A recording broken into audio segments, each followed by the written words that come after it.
Well, the Broncos win another toilet bowl game, and the final score I would not say reflects the majority of the game in any way. Now, clearly, this is a good game for the Denver Bronco fan out there who just, wants to virtue signal and feel good. This in no way is quality football.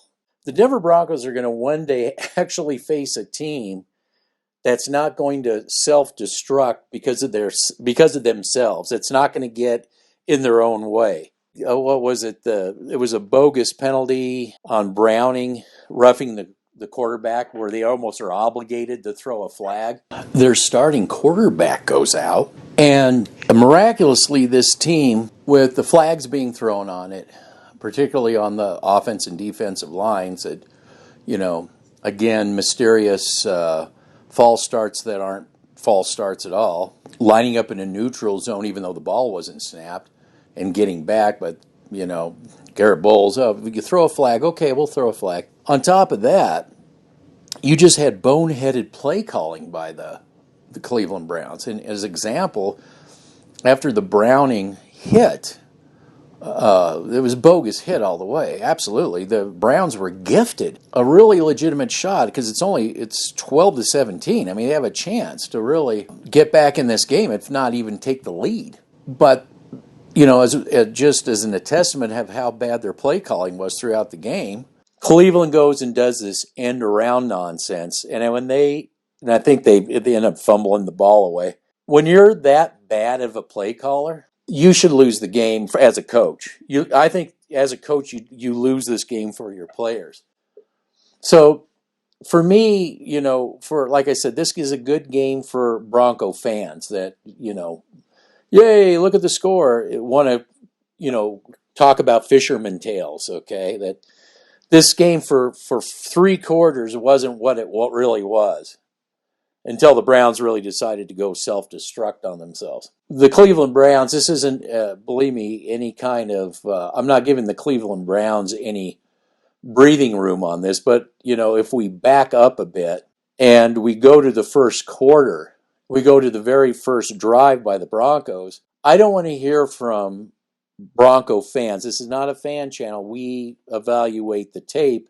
I'm not going to put words in Bucket Man's mouth as to why he's not here doing the post game. He can speak for himself. But Bucket Man walked out before halftime because the play was so bad, the refereeing was so bad, the product was so bad. He just I'm not wasting my time with this anymore. So he was out of it before halftime because it was such a toilet bowl game. On the very first series, the Broncos had no business scoring at all. It should have been 3 and out minimum. The referees were letting first of all, the Broncos' offensive line in no way could contain the pass rush that Cleveland was bringing them, and they were egregiously holding on each and every pass play. And people around the league was commenting about it. It was that bad. The pass interference should have had a call back for holding, at least a do-over. Penalties offset each other. And then after the ticky-tack penalty on Cleveland for the pass interference, and both pass interference, the one on Cleveland and the one on Sutton, were very ticky. Both of them were ticky-tack. Both of them were. But on the one play, the Broncos had one play in that whole drive, really, that was of anything, and it was a pass to Cortland Sutton, and they had Garrett Bowles holding that should have been called on that too. So that whole drive should have been negated. But I believe the NFL really wants to see the Broncos in the playoffs. I don't want to hear from drunken fans because everyone around the league was commenting about the holding it was like tackling, neck collaring, horse collaring, grabbing people by the neck and stuff like this. So I don't want to hear from drunken Bronco fans, content creators saying that refs are targeting the Broncos. There were plenty of bad calls going the Broncos' way, but I wouldn't say that the Broncos were getting targeted. As a matter of fact, here's a comment I pulled online by just NFL people watching the Broncos game, and this is about the Broncos offensive line. Going to be the Broncos game when you see a lineman hold, tackling, spinning downright where the TD goes across, It's clear the refs are not calling that stuff for the home team. Now, I'm not just saying this to drunk Bronco fans. I'm saying this to the NFL. Outside of the Bronco bubble, everybody around the NFL is seeing this week in and week out. And the Browns have a hell of a defense. And they had a chokehold. They had a tackle. They had to do whatever they could because there's no way they were going to, by the book, be able to hold off Cleveland's pass rush. But if you want to gripe about anything, the Cortland Sutton hold was completely ridiculous. But what did it go? It just yielded a 5-yard penalty. It was ridiculous. It was a bad call, but who cares? The Broncos didn't have to deal with getting flagged repeatedly by their offensive line that couldn't block. They had to literally grab and hold people. We can do we've done whole videos on this week in and week out, even when they were losing. The people around the NFL see this. So don't think the Broncos are the only ones being targeted. It was just crap football. It just was. I want my team's offensive line not have to be allowed to do that because there's going to be a point they're not going to let them do that. Then what do you do? I don't want to hear about the Broncos whining about the refs. Yes, the refs were bad, but it was bad all the way around. And in the beginning, it was Cleveland getting the other end of the stick on that. Defense. When Garrett Bowles asks for a flag and gets it, you know for a fact that the refereeing is bad. But that doesn't excuse the Cleveland Browns. You got to think that the Cleveland Browns were paid by the drop. How many drop passes can a team have like that? Their number 10 Walker, not a bad pass thrower, but completely unaware in the pocket. No pocket awareness whatsoever.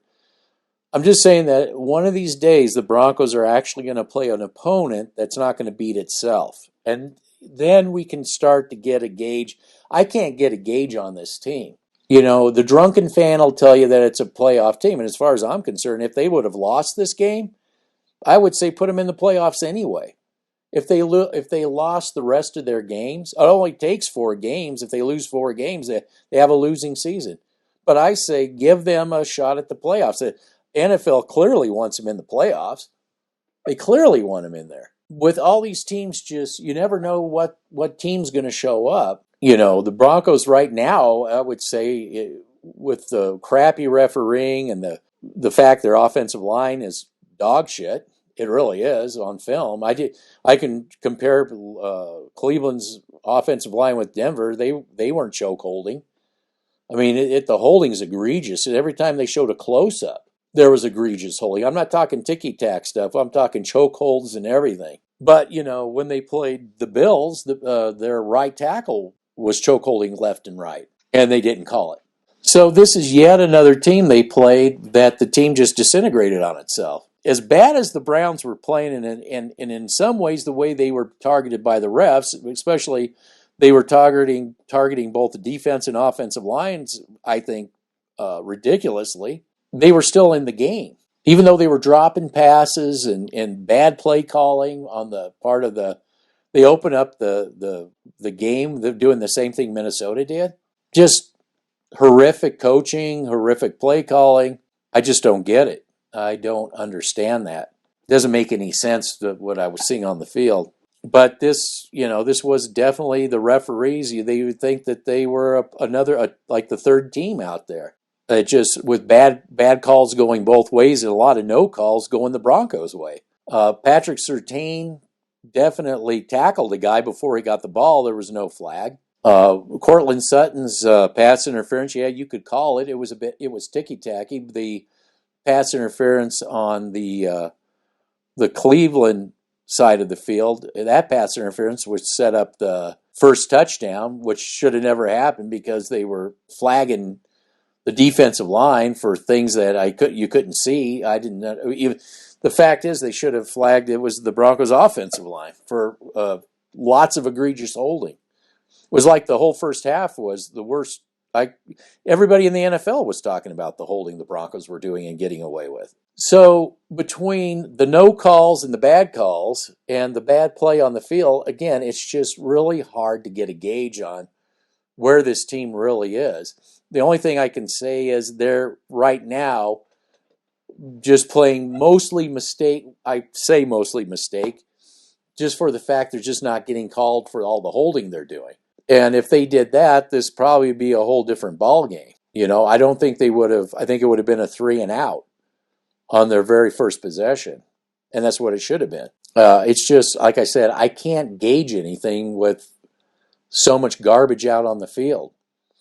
And the only thing I'm going to say, and I kept saying this, is that sooner or later, the Broncos are going to face a team that's not going to implode on itself. Then we can see where this team actually is. And there's no guarantee that this team doesn't start imploding on itself at some point on its own.